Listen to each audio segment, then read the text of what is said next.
तो hello friends, basic concept में आप लोगों का स्वागत है। आज हम लोग डिस्कस करेंगे एएलपी का जो न्यू रिक्रूटमेंट आया है उसका एज पर नोटिफिकेशन क्या क्या एग्जाम स्ट्रेटेजी है, कितना सीबीटी होने वाला है, किसमें कितना मार्क्स है, कौन सा मार्क्स जाएगा आपका कंपटीशन में, कंपटीशन कैसा होने वाला है, वैकेंसी किसमें कितना है, कितने लोगों को क्वालिफाई करवाएगा, मतलब सारा चीज देखेंगे एक ही वीडियो में। नेक्स्ट वीडियो से हम लोग कोर में घुसेंगे और एग्जाम स्ट्रेटेजी और टोटल प्रिपरेशन देखेंगे। हम लोग पढ़ाई कम करेंगे लेकिन जो पढ़ेंगे टेक्निकली पढ़ेंगे और जो पढ़ेंगे वेरी वेरी इंपॉर्टेंट पढ़ेंगे। कोई भी मतलब ज्यादा पढ़ के कोई फायदा नहीं, कम पढ़ के भी कुछ होगा नहीं। तो हम लोग ऐसा पढ़ेंगे कि कम वैकेंसी आया फिर भी उसमें आ जाएंगे हम लोग, ठीक है। तो चलिए पहले देख लेते हैं। देखिए वैकेंसी जो आया है 5,696 वैकेंसी आए। एक सर्विसमैन को छोड़ के एक सर्विसमैन को ऐड कर दिया जाए तो और थोड़ा वैकेंसी बढ़ जाएगा। तो फिलहाल ही में उसको बैक साइड में रखते हैं। तो अभी जो वैकेंसी है 5,696, ठीक है। इस वैकेंसी आया अभी तक अभी के लिए। तो उसमें एक पैरा दिया हुआ है वैकेंसी इंक्रीज और डिक्रीज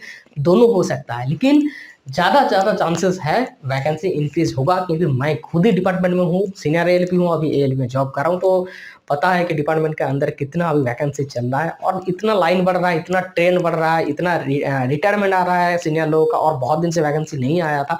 तो वैकेंसी मतलब इंक्रीज होना ही होना है, कोई नहीं रोक सकता, ठीक है। तो चलिए टोटल है 5,696 वैकेंसी। और सीबीटी 1 जो है स्क्रीनिंग टेस्ट होगा, क्योंकि इतना वास्ट जो है मतलब कैंडिडेट होता है, उन लोगों को सेटल करना बहुत मुश्किल होता है, इसलिए एक स्क्रीनिंग टेस्ट रखा गया है। उसमें कम से कम 15 गुना को क्वालिफाई करवाएगा। जितना वैकेंसी है इतना, तो इसका वैकेंसी तो 15 गुना क्वालिफाई करवाएगा। तो 85,440 कैंडिडेट आएगा मैक्सिमम, ठीक है। तो मैं बता रहा हूँ, देखिए। तो पहले चलते हैं सीबीटी 1 में। देखिए 75 मार्क्स का एग्जाम होगा, जो होगा 60 मिनट्स का एग्जाम होगा। 1 घंटा में 75 मार्क्स का एग्जाम होगा। और इसमें क्या क्या सिलेबस रहेगा देखिए मैं भी बता देता हूँ। मैथ रहेगा, मेंटल एबिलिटी रहेगा, मतलब जो रीजनिंग के बराबर है, और जीएस जनरल साइंस रहेगा, और जनरल अवेयरनेस रहेगा, करंट अफेयर्स रहेगा। जनरल अवेयरनेस के अंदर सब कुछ आ जाएगा, करंट अफेयर्स भी आ जाएगा, स्टॉक जीके भी आ जाएगा। और मिनिमम क्वालिफाइंग जो मार्क्स है देखिए जनरल कैंडिडेट के लिए है 40%, एससी के लिए 30% और एसटी के लिए 25% है।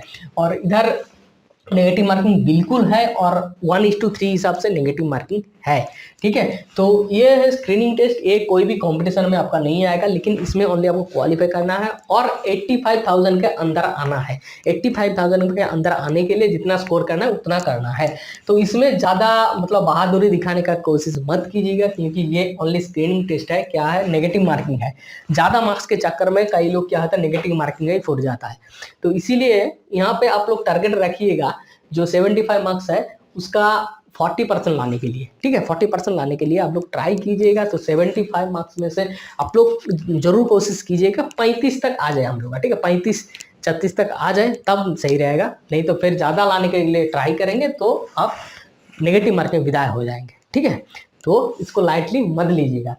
ये हो गया आपका सीबीटी 1 में 85,000 मैक्सिमम को क्वालिफाई करवाएगा। मैक्सिमम क्यों बोल रहा हूँ, देखिए वैकेंसी इंटू 15 गुना नहीं है, वैकेंसी को हर कैटेगरी में डिवाइड किया गया है। हर कैटेगरी में 15 गुना करके क्वालिफाई करवाए। जनरल में तो 15 गुना आ ही जाएगा, लेकिन ऐसा कोई कैटेगरी है, एसटी वगैरह होता है, जो सीबीटी 1 से 15 गुना कैंडिडेट सीबीटी 2 में नहीं मिलता, मतलब 14 गुना, 12 गुना या 10 गुना कैंडिडेट रहता है। कोई कोई कैटेगरी ऐसा भी है जिसमें क्या होता है, जो लोग क्वालिफाई करेगा ना वही लोग सीबीटी 2 में आ जाएगा, कोई उसके कंपटीशन नहीं होता। तो इसलिए मैक्सिमम 85,000 लोग आएगा सीबीटी 2 में।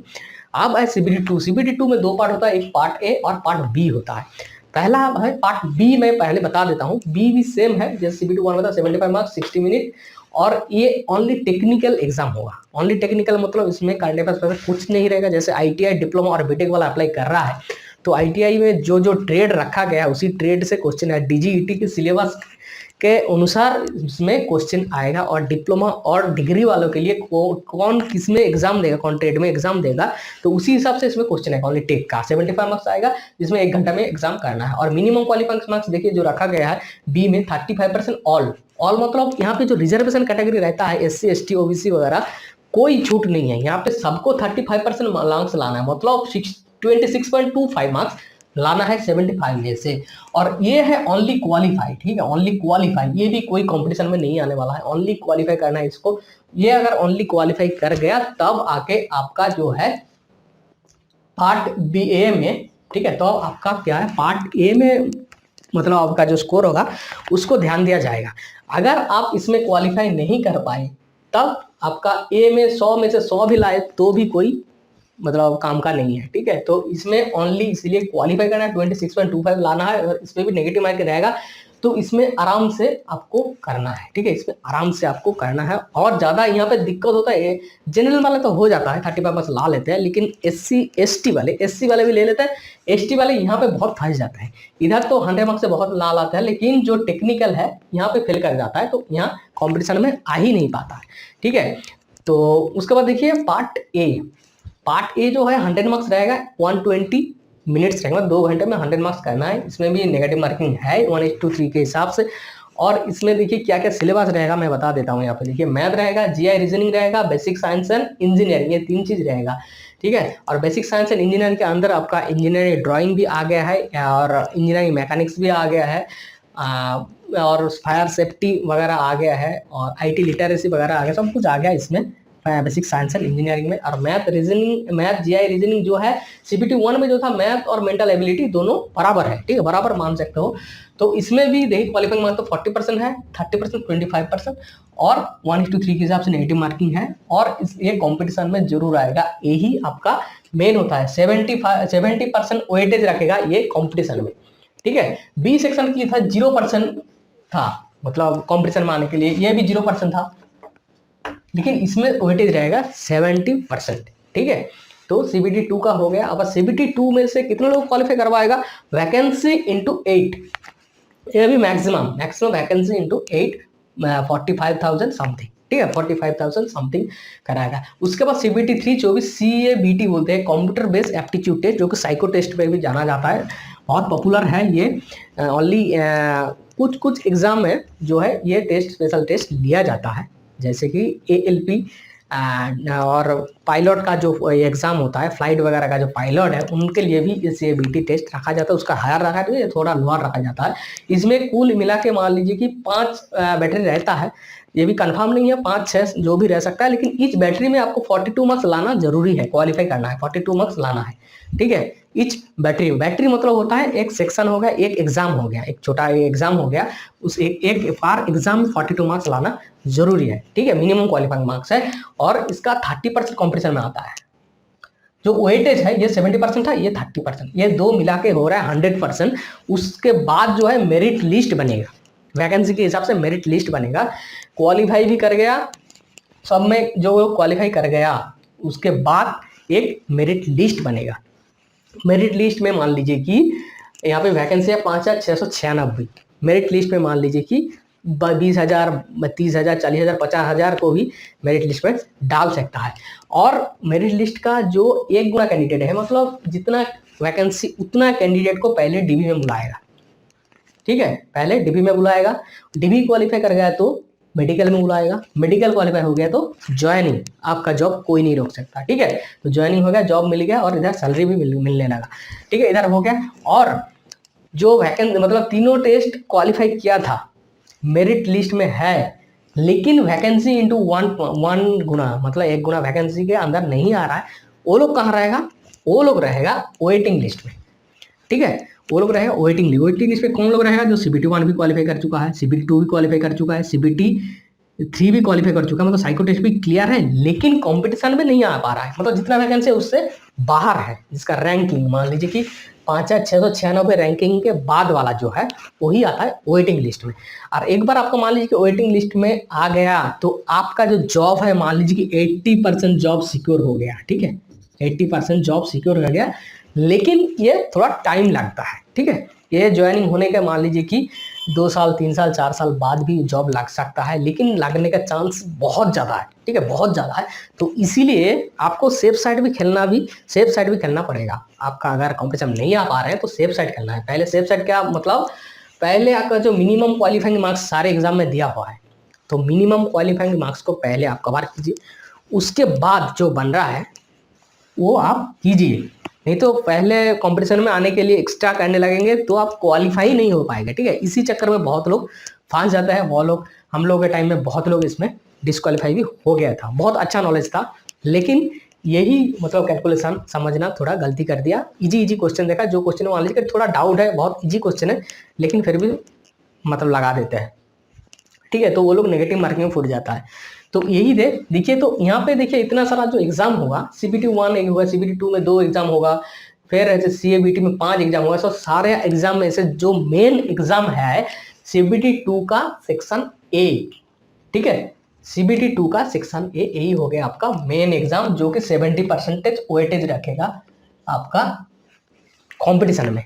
मैं एक एग्जाम्पल देके बता रहा हूँ। मान लीजिए 100 मार्क्स का एग्जाम है, मान लीजिए ये 100 मार्क्स का एग्जाम में किसी को मिला है 70, 100 में से 70 मिला है रॉ मार्क्स। रॉ मार्क्स और नॉर्मलाइजेशन मार्क्स में अंतर क्या है? रॉ मार्क्स मतलब जो मार्क्स आपको मिल रहा है काट कूट के जितना आ रहा है वो है रॉ मार्क्स।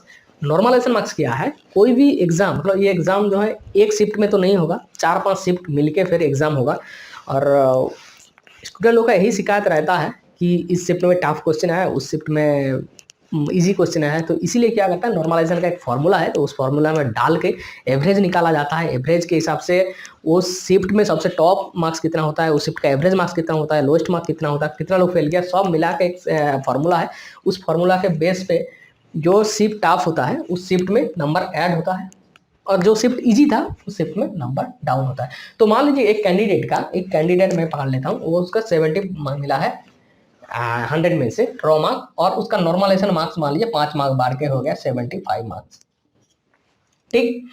और वो साइको टेस्ट दिया, साइको टेस्ट में मान लीजिए कि 100 मार्क्स का एग्जाम मान लेते हैं, इसमें तो कोई नहीं रहता है कितना मार्क्स का एग्जाम, कुछ नहीं रहता है। तो 100 मार्क्स का एग्जाम है, इसमें मान लीजिए कि रॉ मार्क्स मिला था 60 और नॉर्मलाइजेशन मार्क्स मिला है 65, ठीक। तो यहाँ पे जो उसका जो मेरिट पॉइंट होगा, ठीक है, उसका जो मेरिट होगा, मेरिट पॉइंट बनेगा, वो बनेगा पार्ट ए 70 मतलब 75 मार्क्स का 70% प्लस 65 का 30%। तो ये टोटल मिला के जितना होगा ये हो जाएगा आपका मेरिट पॉइंट, ठीक है, ये हो जाएगा आपका मेरिट पॉइंट। इसमें आएगा 50 के आसपास आएगा, मान लीजिए 50 के आसपास आया, ठीक है, इसको देख लीजिएगा। और ये आएगा 20 के आसपास मान लीजिए कि, तो इसका मेरिट पॉइंट बारा 70 के आसपास। मेरिट कितना हमारा 70 का। तो सबका ऐसा कैलकुलेशन होगा, इस कैलकुलेशन के हिसाब से मेरिट पॉइंट जो होगा उसमें मेरिट लिस्ट बनेगा। तो सबसे टॉप वाला जो रहेगा 5696 वाला जो रहेगा वो डीबी में डायरेक्ट चला जाएगा, उसके नीचे जो रहेगा वो आ जाएगा इधर वेटिंग लिस्ट में। तो ये हो गया टोटल जिस्ट मैं बता दिया हूँ ALP का रिक्रूटमेंट। इस बार थोड़ा पिछले बार तो कॉम्प्लिकेशन था क्योंकि टेक्नीशियन बीच में घुस गया था, तो टेक्नीशियन में अलग हुआ था। तो इस बार क्या थोड़ा फ्रेश करने के लिए वो लोग क्या किया, ओनली ALP का रिक्रूटमेंट निकाल दिया। इसमें रिक्रूटमेंट जल्दी भी होगा और कॉम्प्लेक्स नहीं होगा, ठीक है, जल्दी भी होगा और कॉम्प्लेक्स नहीं होगा। तो ये थोड़ा समझ लीजिए जिस्ट। उसके बाद हम लोग कल से जो है CBT 1 का वीडियो डालेंगे। CBT 1 में प्रिपरेशन करेंगे, टोटल सिलेबस पकड़ के कैसे पढ़ना है, क्या पढ़ना है, कहाँ से पढ़ना है, क्या क्या पढ़ने से आपको फायदा होगा, कैसे पढ़ने से फायदा होगा। कुछ नोट्स होगा तो मैं दे दूंगा, अब मैं देखता हूँ कुछ नोट्स होगा तो मैं अरेंज कर पाऊंगा तो दे दूंगा, तो वहां से आप लोग प्रिपरेशन लीजिएगा। CBT 1 कोई नहीं रोक सकता। CBT 1 बहुत ही ईजी है, थोड़ा बहुत आप मतलब कान खोला रखिए, आँख खोला रखिए, तो आराम से CBT 1 पास कर पाएंगे, ठीक है। तो चलिए बाय बाय, नेक्स्ट वीडियो में मिलते हैं।